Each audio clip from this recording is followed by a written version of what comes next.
Do you know how to Korea? How to Korea? How to Korea? How to Korea. Out of Korea. How to Korea. This is How to Korea. Alright, welcome to How to Korea, where we teach you how to survive in Korea as a foreigner. And we are on episode 18. Couple of shout outs. The shorts are doing really well. We usually had one that just spiked up, but now it's like we're getting like two with decent traffic. So but there's always that one that just like nothing happens. Yeah. There's always like we always upload 4 at a time roughly. Yeah. And there's like 2 or 3 that just like 200 views. Yeah. And then like we get like 7,000 on like 1 or 2, and like it's the ones that we least expect. Yeah. Yeah. So yeah, it's always the ones we least expect. That's interesting. Yeah. Yeah. Maybe one day we'll know. Well, what makes it tick. No, I mean, if we knew, we would manipulate the shit out of it. So Google won't share that algorithm. Maybe they keep changing the algorithm, so you can't get ahead of it. Like little changes here and there. But like people do that for a living, like trying to figure out the algorithm, trying to get high search rankings and shit. Well, I'm sure some people have figured it out. I mean, like Mr. Beast, that's why he's so fucking. They figured out some things. Yeah. Some things work, and like they just know what works. But also, like for us, it's pretty limited because we're talking about these things. For those guys, they come up with new ideas and make new videos just to get the. He's got like a whole team working for him. Yeah. He's got like a whole staff. Like it's like a company, right? Yeah, given our fucking setup with the cell phone, recording on cell phones and like these busted ass headphones. Shoelace setup. Yeah. Speaking of which, we're wearing headphones right now because we're trying to get a better control over the sound. Yeah. In the maybe you guys might have noticed or not, but in the last episode with Amy, when I was doing the editing, I could hear from one of the mics there's like a little noise in the background that kept on messing with me. I don't know where it came from. And then there was an issue with my phone with the camera. Like I was talking in slow motion, so I had to edit that. So yeah. So we're gonna try to make some changes and make the editing easier. Yeah. And if any of you guys there want to sponsor us some equipment, go ahead. Yeah, fuck the equipment. Just edit our videos for us. If anybody wants to edit our videos for us, like please. That too. Yeah. Just like a master editor that'll finish in like an hour. Yeah. Like I wouldn't even mind paying for an hour at this point. Probably not. Yeah. If it's like a master editor, it'll probably take them an hour or less than an hour. Yeah, like they'll be done quick, right? Like they're just gonna use keyboard shortcuts and shit and just be done. Yeah. So we're constantly working to try to improve our podcast, but thank you for all the new viewers that are joining, and thank you for all the viewers who subscribed, watched all our shorts. Thank you. Yeah, and also like I've got a couple of friends that like make suggestions and stuff like that, but I'll talk to you off air about those suggestions. Okay. Oh right. Speaking of which, we have some comments, and I want to go over some of the comments. Okay, so. This is my friend Vivian, 0112 Vivian, and she just goes, "Oh," and like, "Oh, cool, thank you." Leave comments, yeah. Yeah. And also, she's also the one that posts like how to Korea, but in Korean. Yeah. Yeah. She's the one that shares the videos for us in Korean. Oh, okay. Right. And then this was for our housewarming gift short, and Swiss Cool 6463. He left a comment. He or she, they left a comment. I live in Germany, and we also got salt and bread. And I guess he was talking about housewarming. So I respond, "Oh, very cool. Is there any sort of meaning behind why you give salt and bread?"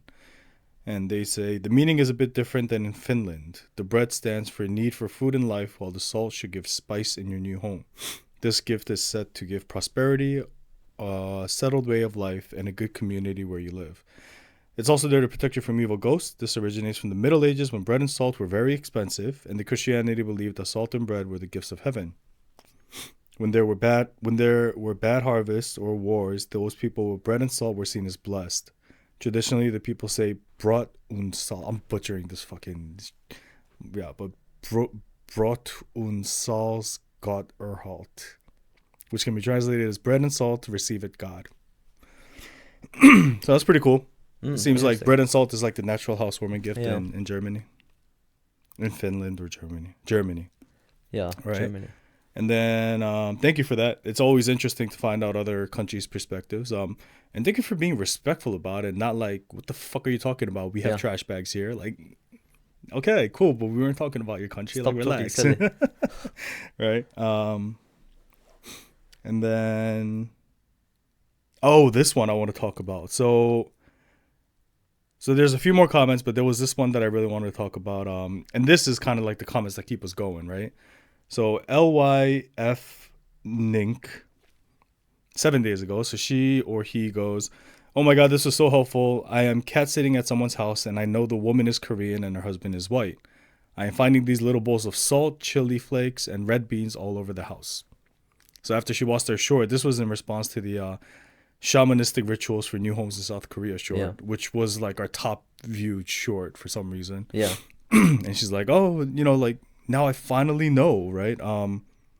This there wasn't. Was it this person? There was somebody that said, like, this was super helpful because I tried looking on Google and I think that was her. right? Why don't I see it? Oh yeah, there's more. Okay. Yeah. And I had no idea what it was for. So red bean, salt, chili flakes, and red beans all over the house, and I had no idea what it was for. Thank you. The internet made it difficult to Google, and Reddit was making fun of people who asked. So fucking Reddit, of course, the trolls that they are, they're gonna be like, "Are you stupid? What do you mean there's salt, right?" Reddit's the fucking Wild West, man. Oh, dude, Reddit is that's a country of its own. Yeah, but we're grateful that we were able to help you kind of figure this out, and hopefully we can teach you a lot more in the upcoming shorts and videos. Yeah, because I mean, like, if I was house sitting or something like that, and go around the house and you see like all these little bowls of weird stuff, just like spices around, like littered around the house. Like, I would also Google like, what the fuck's going on? Why do they have salt in the house? Like, what are they trying to season over here? Like, yeah. And then this is later. I want to pull up. I have some notes about what we're gonna do today.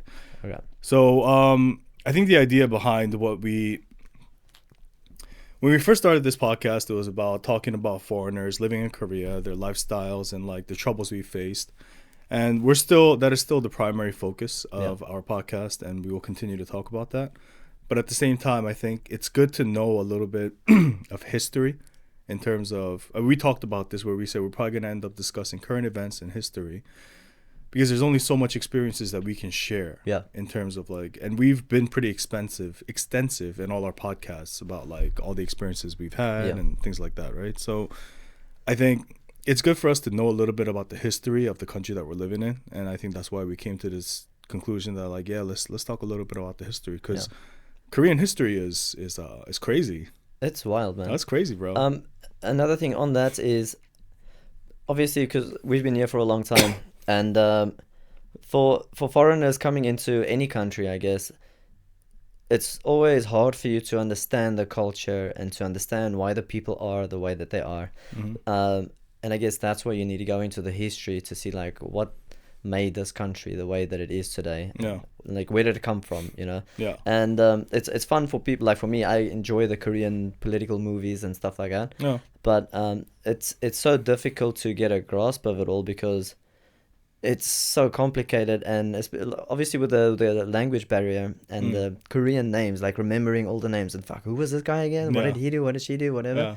So now that we've been getting into the history and doing a bit of research on the history and stuff, it's wild, man. It is. And I think Korean history is one of those that it's a short history, but it just shows the massive speed of development in the country too, right? Yeah. Like you go from like kings and dynasties to all of a sudden the division of the peninsula, and then you get like this modern Samsung country that we're living in now, right? Like, and that's in a span of however many years, but like a very short time. Yeah. And it just goes to show that it's any country. It's possible for a country to be able to develop, given either I don't want to say the right circumstances because Korea definitely didn't have the right circumstances. I think it's a balance of both. It is. And there's a lot more unfortunate events as opposed to fortunate events in Korea, but it all became a part of making them who they are today. Yeah. And that's what history shows, right? And it's interesting because when I was young, like school history, I hated history. I'm like, why do I have to learn this shit? It's so boring. And like you're forced to like memorize names and events and dates. And I'm just like, yes, fine. Like I know they're important, but I'm gonna be tested on my memorization abilities as opposed to like really understanding the history, right? Yeah.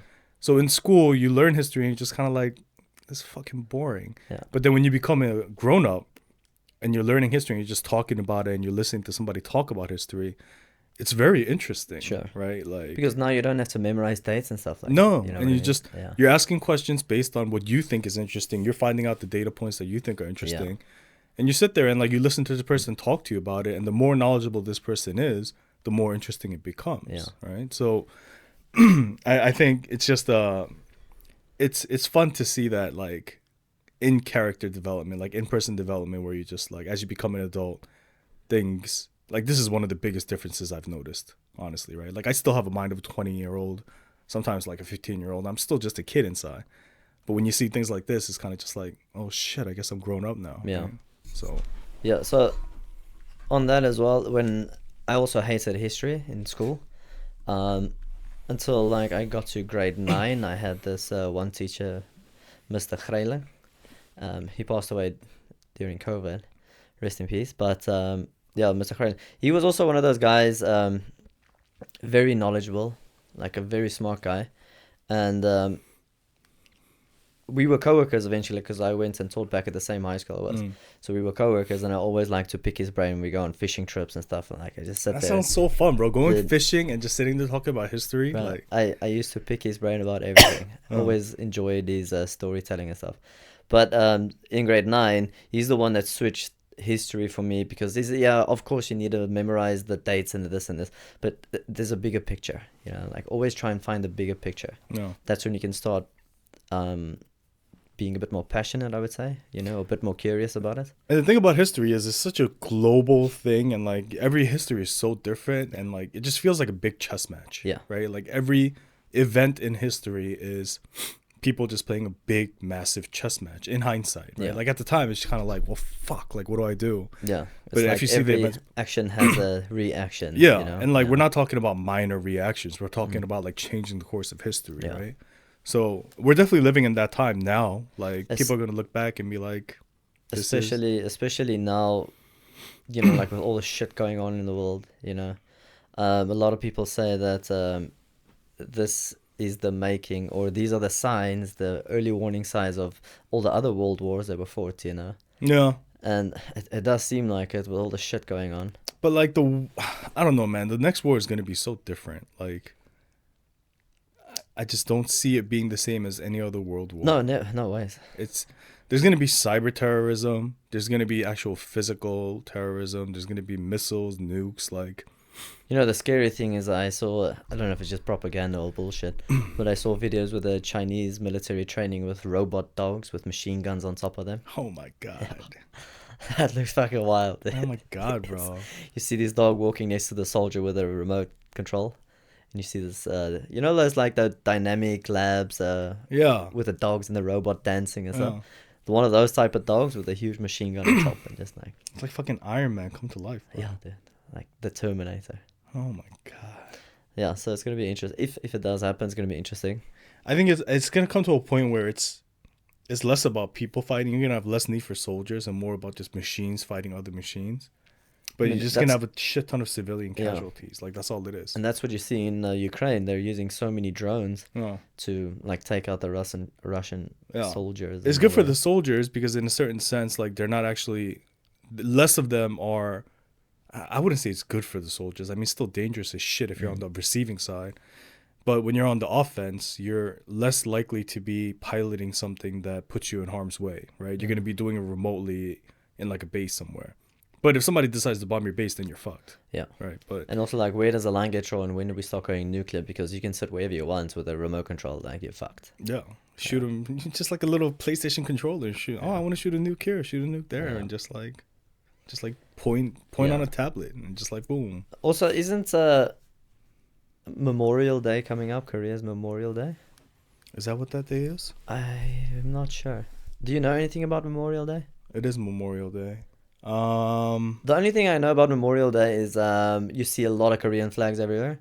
Like a lot of people will even outside the windows of the apartments hang Korean flags and stuff. I think it's from the independence from Japan. Okay. Because I know there's always an issue where like people like last year around this time, I think what happened was some guy was hanging a Japanese flag. Oh. I think it was around this time of the year. And it became this huge issue I because remember it's something like that. Yeah. like how dare you hang a Japanese flag during the Korean Memorial Yeah. Day? I think this is the day. I don't know, Hmm. but I think so. Yeah, but I'm sure you have those people that are going to do it again this year, and it's just kind of all like, oh shit, you know. But we'll get into that a bit later, like what the relationship between Japan and Korea, because that's also highly controversial. That's like a whole 5-6 episodes, bro. Yeah. Just sitting here talking about Yeah. that. But And we'll I could touch feel on my it. I could feel By my the way, blood just boiling. for the record, we're not historians, right? No, So we're just going on what we would think we know, I guess. that and then what we've heard from Korean people. So What it we've heard. could be very biased in one Yeah, way or it the could be other. very biased. Feel free to fact check us, and leave comments. But yeah, we're gonna do this, and hopefully you guys find it interesting. So Yeah. stick around. So, okay, I'm gonna start with like the very beginning of Korean history, and this is based on what I heard. So there's a very popular Korean myth or a legend that says About the creation of Korea. about the creation of the first person of Korea. Yeah. You know about that? I've heard about it. Yeah. It's about a bear and a tiger that lives in the mountains, and there's a god. I don't know if it's the same god that Christians believe in, but there's some sort of god. And the tiger and the bear are always in the mountains, and they're always being like hunted and scared. People are scared of them, and they're like, we want to become people. We want to become one of them. So, you know, they pray to God. I don't know the exact story, but like just the rough estimates. Yeah. Is like they pray to God and they're like, hey, we want to become people. Like, I want to become a person. Like, what can I do? So the task, do you know what task he gives them? No. So he tells the bear and the tiger, I want you guys to stay in your cave and for 100 days, eat garlic and mugwort. Okay. Yeah, that Yeah. rings a bell. Yeah, eat garlic and mugwort for 100 days. Eat garlic and what? Mugwort. What's that? So mugwort is a vegetable that's very common in Korea. It's called buchu in Korea. And it looks like scallion. It's just these very long green leaves. And they usually put it in the Korean pancakes. Okay. Yeah. Like a chon, the pancake. And it's just like these stringy, long leaves. They look like small scallions. Like, that's the best way to describe them. Okay, so that's what they have to eat: garlic and. And mugwort for 100 days. Okay. Without coming outside. I believe that was part of the deal. Don't come outside. And so, you know, they're doing it and they're like, okay, yeah, I want to become a person. Like, absolutely. I'm fucking psyched. Let's do this. So they go in the cave and they start eating the mugwort and the garlic. And for about 50 days, everything is fine. They're like, oh, okay, let's do it. And then after 50 days, the tiger just gives up. He's like, fuck this. I'm a carnivore. I need to eat meat. Like, I can't do this anymore. Yeah. So he gives up. But the bear keeps going. 60 days, keeps going. 70 days, garlic, mugwort, 80, 90. And finally he hits 100 days. And he hits 100 days and then he goes and he says, God, I've done what you asked me to do. I've sat here and I've eaten garlic and mugwort for 100 days, right? So I don't know what the exact message between them was. But basically, God was like, okay, cool.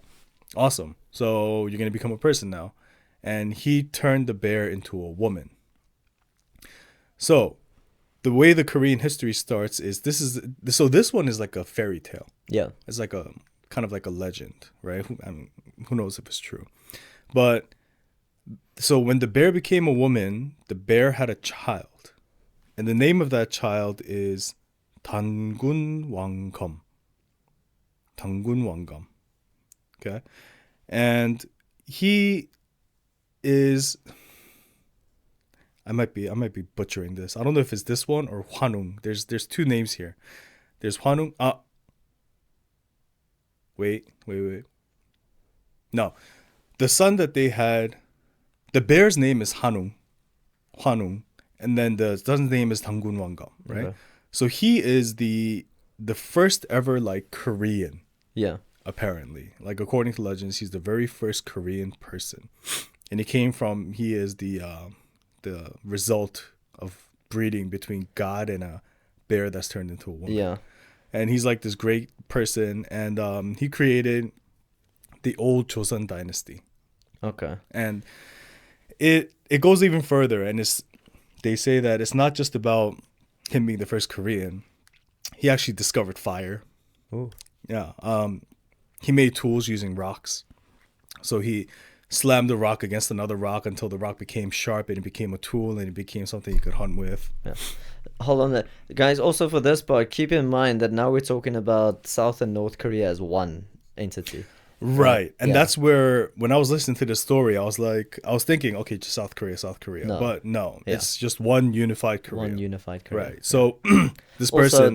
that same guy you're talking about, the first Korean, Yeah. in Pyongyang, there's a huge like monument. Oh, Yeah, it almost looks like a pyramid type of thing. okay. I saw pictures of it, Okay. which they erected in his honor, I guess. Okay. Yeah. in That's like the very first Korean. Yeah, and I mean that's North Korea that they have that, right? I think so. Yeah, Yeah. Pyongyang. Yeah. That's North Korea. Yeah. Yeah. You went to Pyongyang? No. I saw pictures of it. Ah, okay. Yeah. Yeah. So there was no there was no North and South Korea. It was just all one Korea. Yeah. And he created the old Joseon Dynasty, and Korean life started.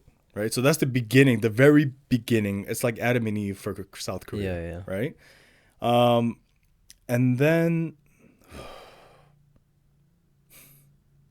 Okay, so then what happens, and this is where we get into like the three dynasties. So I think a lot of people are familiar with it. They call it the Romance of the Three Kingdoms. Yeah. But there's a Chinese version and there's a Korean version, Yeah. right? Because also at that time, before that, there were Chinese colonies. Apparently in Yeah. South Korea, yeah. Yeah. Yeah. Around, you have the data as 100 BCE to 313 CE. And they coexisted with the three kingdoms then, you're saying? Well, it looks like it, yeah. Yeah, it looks like they coexisted with the three kingdoms. Yeah. So after Dangun Wangam, you have people living there, and they're like, we don't want to. They had these little tribes, right, all throughout the land, and eventually, as human nature dictates, people get greedy. Like, no, I want more land. I want more land. Sure. And they start conquering the lands around them, and it eventually forms these three dynasties, which are the Silla dynasty, the Baekje dynasty, and the Goguryo dynasty. Yeah. Those are the three big dynasties that end up the results of, the division of the country. Yeah. So Silla is located, no, Goguryo is located where North Korea is. Baekje is located to the southwest. Now, I'm not talking about southwest of South Korea, just southwest Korea, right? Yeah.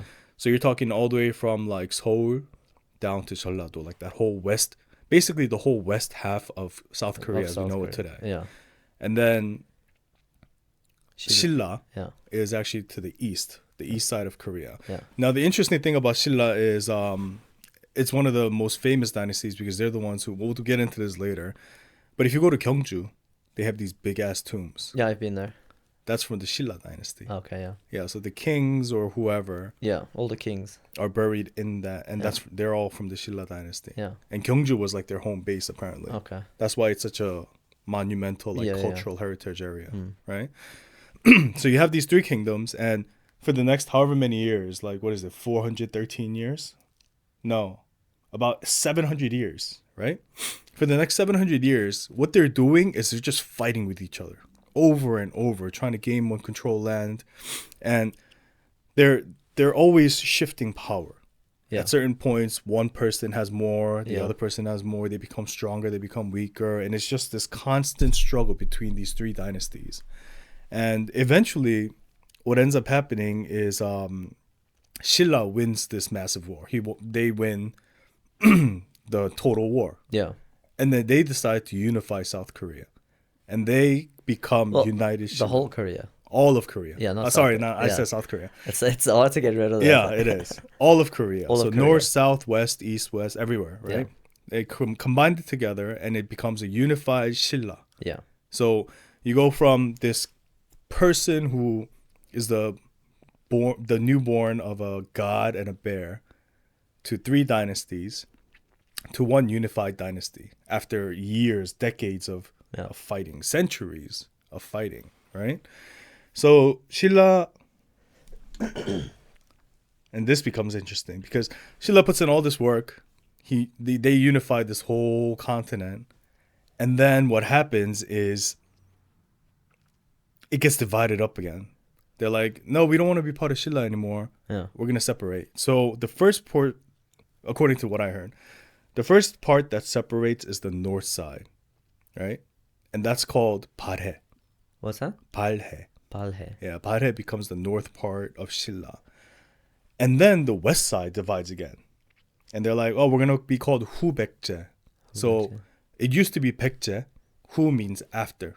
Okay. So we're going to become after 백제. So basically it goes back to the three divisions once more. The same old. The same exact divisions, right? So it becomes unified Shilla and then it gets divided 3 times again. So it becomes 발해 to the north, 후백제 to the west, and then Shilla to the east again. Okay. So now they're fighting again and the war, whatever, they're trying to conquer each other. And then what happens after that, and I don't know the exact order of events, but what happens after that is 발해, which is where North Korea is right now. Yeah. They get destroyed by China. Yeah, China 'cause- invades and just destroys Yeah, them. because that also happened a couple of times. China came in. Also the Mongols. Yeah, probably the Mongols were around this time too. Or like legions of the Mongols or something came in and invaded as well. Yeah. So it becomes this whole like this whole thing where like now you're getting other countries interfering too. Yeah. And I think what happens is 발해, they become Chinese property basically, right? Yeah. North Korea becomes Chinese property. And that's where a lot of the controversy comes from, where Chinese people are like, Korean culture comes from us. Yeah. Because they had this incident where they took over half of Korea, basically the northern part of Korea. And that's where they're arguing in their history books, like, yeah, that's where they got all their inventions and all their shit. They got it from us because we invaded their country, we lived there, and we took over their territory, and they learned from us, and they were influenced by us. I'm surprised that China isn't saying that, like Korea is not part of China or North Korea is not part of China. But they have so much land already, and it's bruh. like, and they just want everything. Yeah, but if they sit there and they argue that Korea is part of like China, I think that would cause a war. Dude, they are doing the same thing with India. Like they redrew maps a few months ago, where they took some parts of India and say, well, this is actually part of China. Of course, they do whatever the fuck they want. I mean, they're a superpower. They could do whatever the hell they want. Yeah. And obviously the whole Taiwan debacle. Yeah, that whole shit is a whole nother thing. Okay, James, just 1 second. I'm gonna bust my pants. Oh yeah. Okay, so then China invades the northern part of Korea. Right. So China invades the northern part of Korea. It used to be called 발해, and now it's conquered by China, and that's where like the whole Korean history kind of gets muddled. But Koreans, they argue, well, no, our history started much earlier than that, with the Silla Dynasty, before you Chinese people even invaded. Yeah. So you can't say that Korean is part of China because we already had our own history and culture before that, right?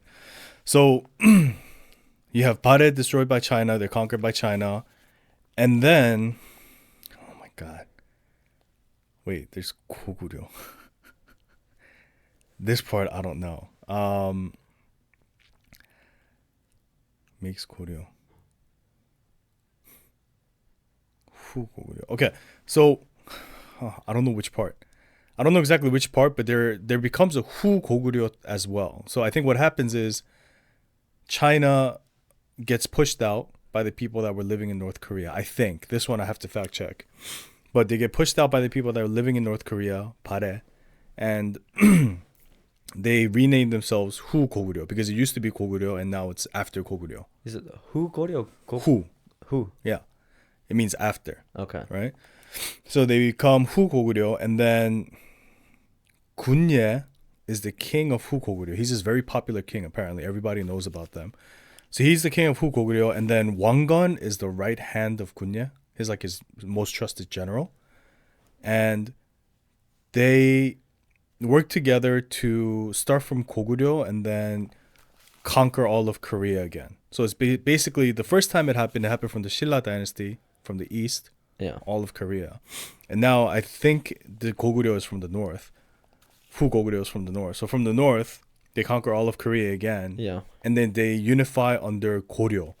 And Goryeo is like what most people know Korean as. Like the history of Korea is like Goryeo. Right? That's where it really begins. Eventually, Wangun, which is the general, he ends up killing Gunye, who was the king. Okay. And he becomes king. Oh, so history repeats itself. Of course it does. Yeah. We'll get into that a bit later. Yeah. And then after that, it becomes the Joseon Dynasty. Yeah. And that's kind of like, so Goryeo is like the very beginnings of like real Korean history, Yeah. like a unified Korean Yeah. history.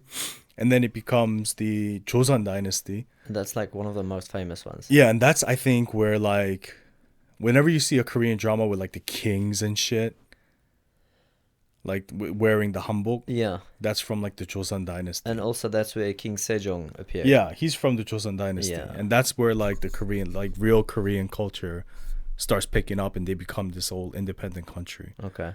And then from there, you've got the order of events is the Japanese invasion and Yeah, then yeah. the Korean War after that. Okay, let's But- just touch on the Joseon Dynasty again. Yeah. So, the reign of King Sejong, right? So he comes around in 1418 and 1450. Mm-hmm. And also he's a god basically in Korea, King Sejong.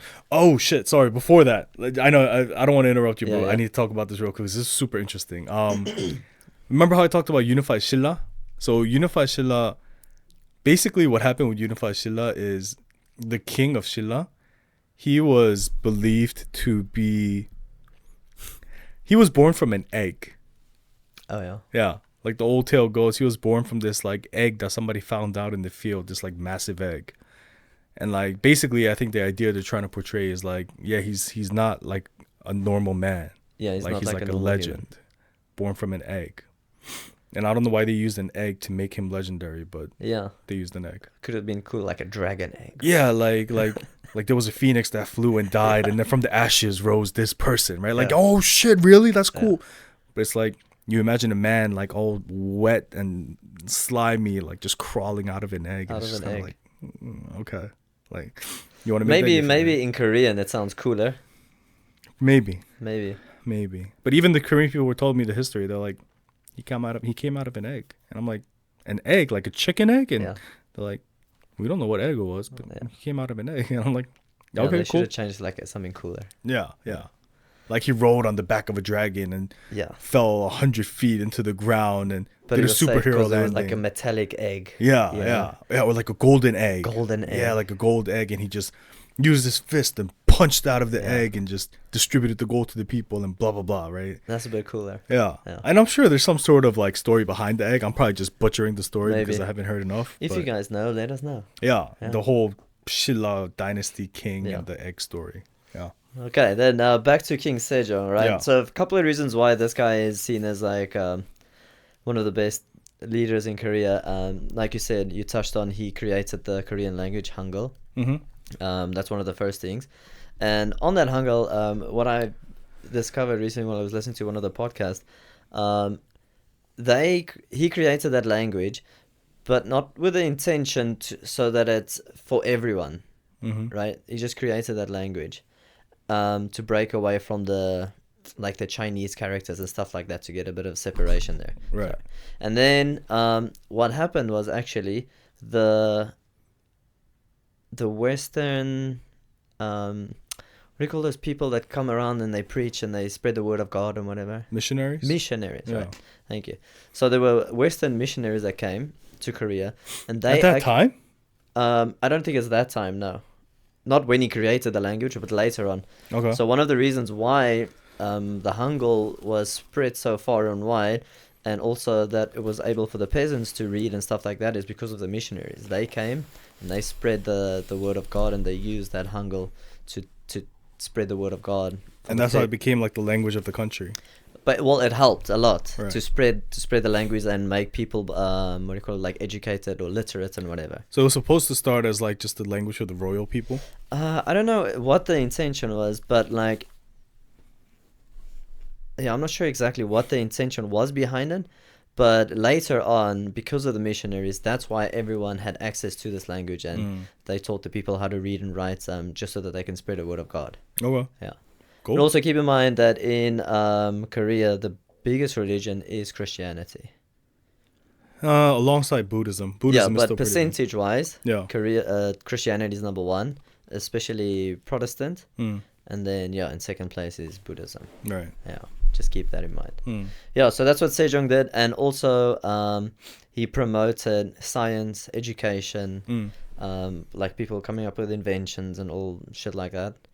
So yeah, he was a big part of Korea's history. He's basically what made these like barbaric fighters between kingdoms. He's the first person to like actually civilize the country. Yeah.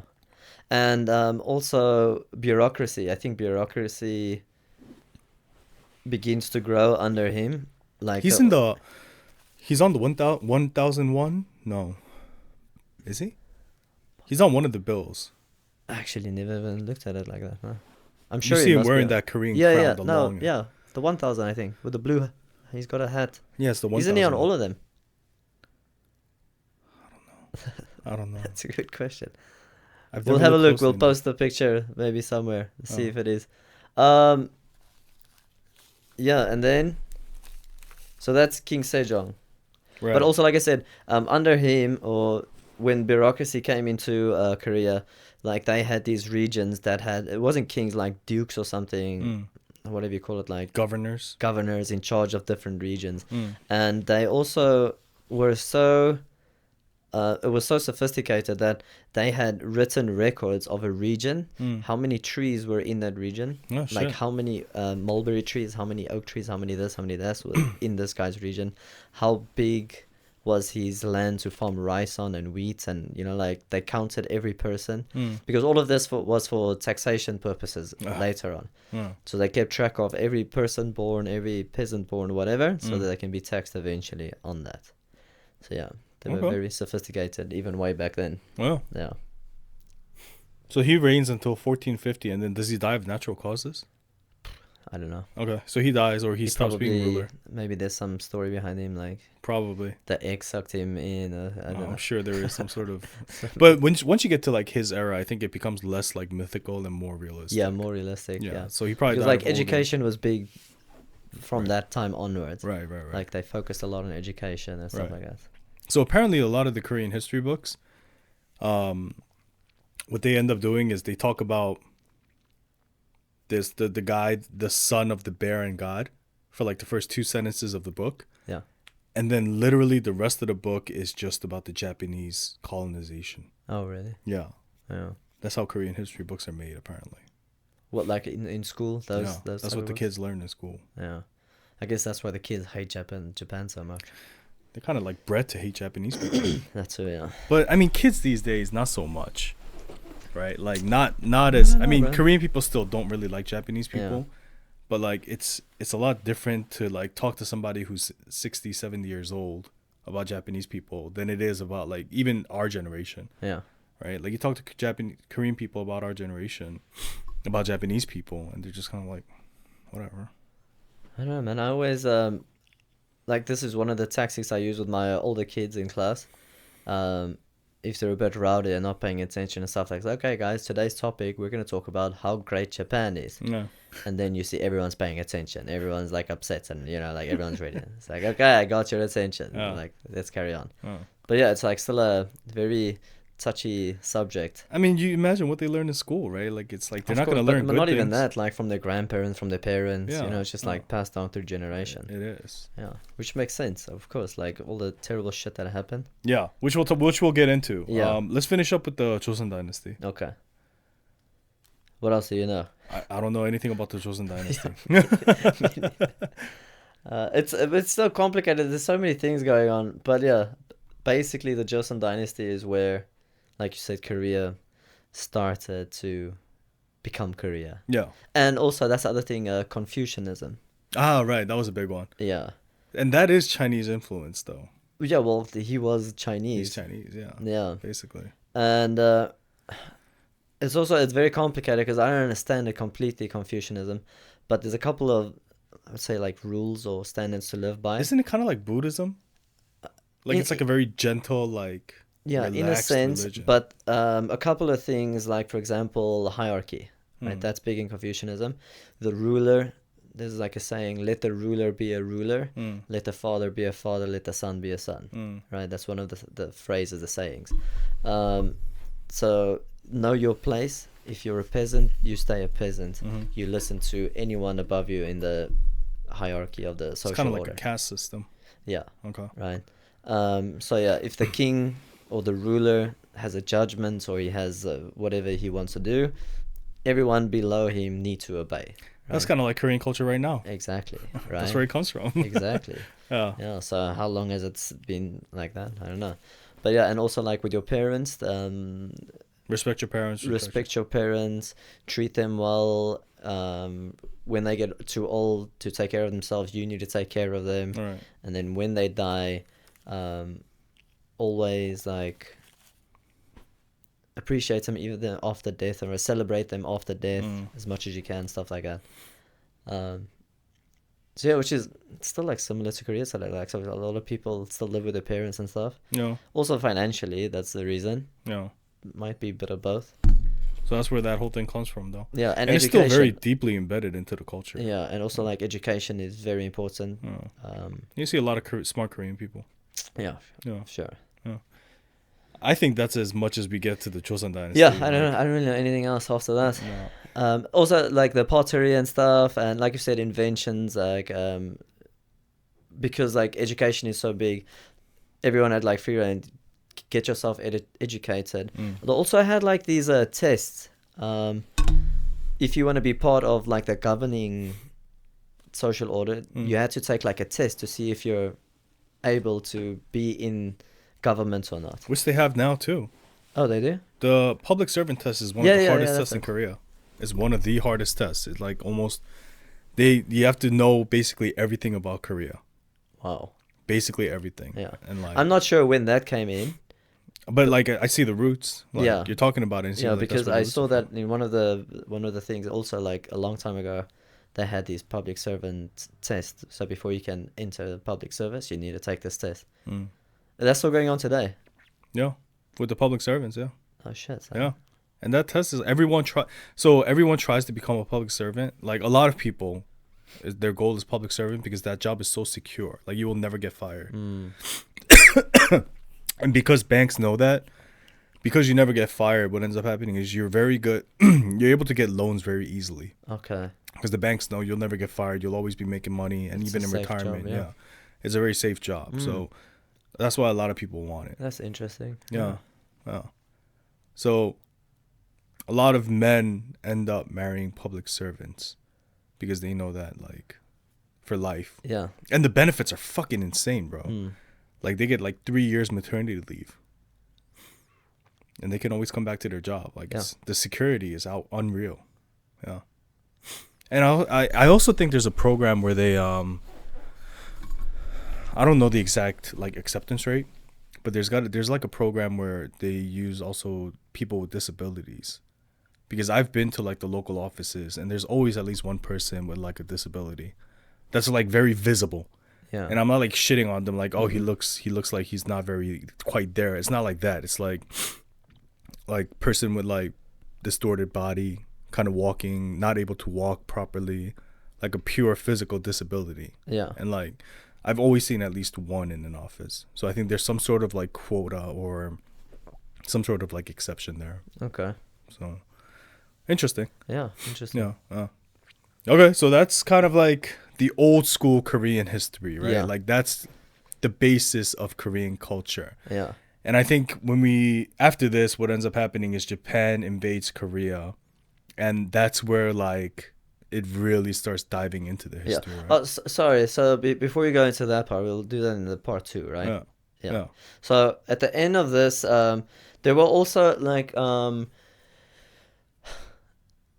when you hear about Korean history and you ask Koreans like and this is also one of the episodes that I watched, like it's always like that victim card. I want to say like victim card, but because they were always attacked from the north, and then you had Japan from the south, and there was these ongoing wars between north and south, and during even before like Korea got annexed by Japan, like during the 1500s, there were huge wars between Japan and Korea. Okay. Like long back then. That's why there's that one famous general. Oh, Lee Sun-shin, the the Navy general. Yes. Yeah. So he comes up in that era, because this guy's also a god in Korea, legend, because he He was like the best Navy general that they had. Yeah, a very good tactician. Very great tactician, and he won most of his battles. And when he was outnumbered and like crazy stats, the odds were against him, and he always came out on top. He's also the guy that built the boats, like that look like turtles, basically with a shell. Yeah. I heard about that, like the turtle shell boats. Yeah. So Korea had these boats, like these Navy vessels, these battleships, I guess. But he would build them like a shell with the shell on the outer part. And it like protects against like the ranged attacks and stuff. Yeah. With like also with bow and arrows and all that type of shit. Yeah, because the roof just takes all the blows. So yeah, that's that guy Lee Sun-shin. Lee Sun-shin. Lee Sun-shin. Yeah. I don't know much about him, but I've heard his name. When I went down to Tongyeon, because apparently he's from Tongyeon. Okay. Right. So it's in the it's south. like an island in the middle of nowhere, so it makes sense. So Tongyeon, apparently he's from there, and they had one of his boats, probably a replica or whatever, but they had one of his boats like in the dock area. Look at the boat, pretty cool statues of him and stuff. Nice. Oh. So it was a war-torn country, but it looks like from 1600 to 1850s, there wasn't any wars. Yeah, so there were 200 years of peace, but even before that, there were long periods of peace. Right. But they were mostly at war. Yeah. But there also were periods of peace where nothing happened. So after... From where? Yeah, so from the 1600s to like the 1850s, there were the 200... years of peace and obviously development. That is also where Korea became the hermit, right? The hermit country, the hermit nation. Where they don't... Yeah, so they isolated themselves. They closed off all their borders, basically. All their borders from the rest of the world, right? They isolated themselves. But the problem with that is because they closed themselves off, there was no real development or industrialization. Development, imports, exports. Exactly, all that stuff. right? So other countries like Japan opened up, China opened up and stuff like that. So they started with industrialization, where Korea was still stuck in the old ways, you know? And that's why even now when you're walking around, you still see these old ass houses, like stuff like that. Kind of mixed in. Yeah. Makes sense. Yeah. Okay. So let's do part 1 here. Yeah. And then we'll talk more about... So I think this is a natural cut only because we've covered like the vast majority of like Korean history before, like with the kings and everything. Yeah. So I think the next part we want to talk about the actual like the more Korean history we're more familiar with. Yeah, the modern history, basically. Yeah. Okay, cool. All right. So thanks for tuning in. This is part 1, and we'll have part 2 coming up shortly. All right. Cool. Have a nice weekend. All right. So if you like this video, please click subscribe in the middle over here, and check out our links below under the video. And also make sure to click on the notification icon so that you can stay up to date with our future episodes. And be sure to leave some comments below and let us know what you would like us to discuss in future episodes.